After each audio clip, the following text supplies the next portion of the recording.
babe. Excited na ako sa magiging buhay natin together. Alam kong hinintay natin yung time na to. Sure ako kung magkakaroon man tayo ng babies in the future, matutuwa sila, sasabihin niya, Mom, good job. Mabuting tatay ang pinili mo.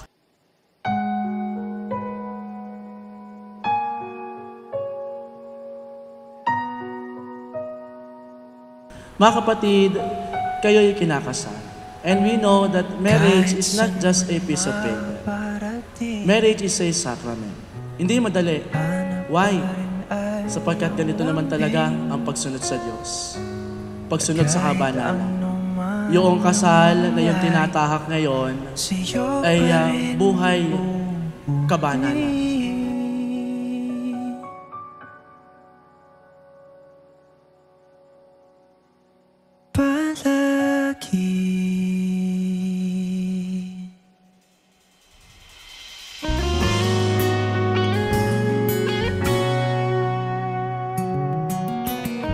Ayun, meron din sa kanya na.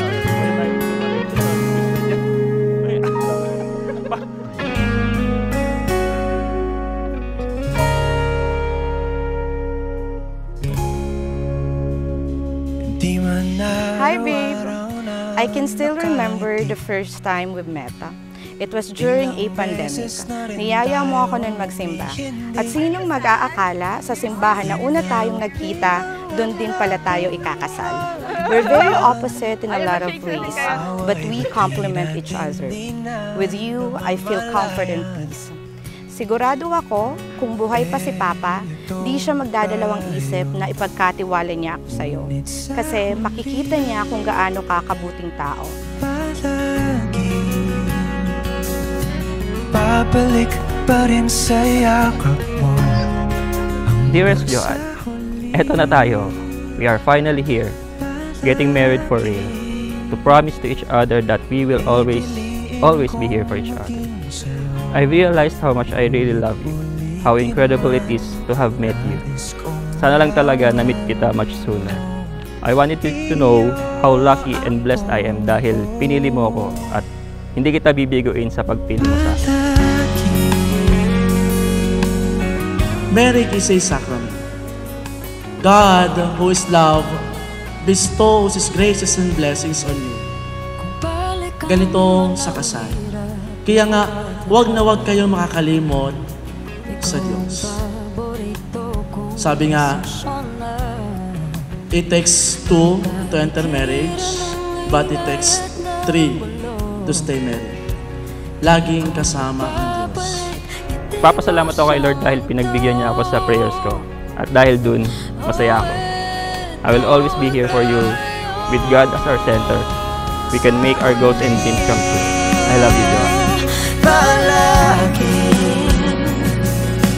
Babalik pa rin sa yakap mo hanggang sa uli. As we build our family together, I vow to take care and respect you. I will support you whether it's your personal or professional aspirations. You are my partner, my greatest gift from our Lord. Each day I find myself falling in love with you. Thank you for being an incredible woman you are.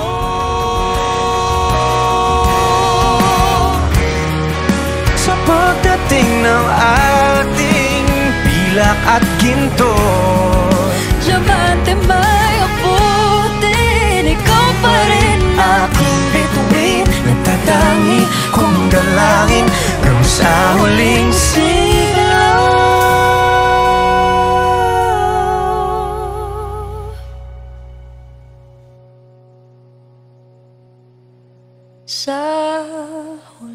I vow to love and choose the person you are today and the person you will be in the future, as you are my today and all of my tomorrows.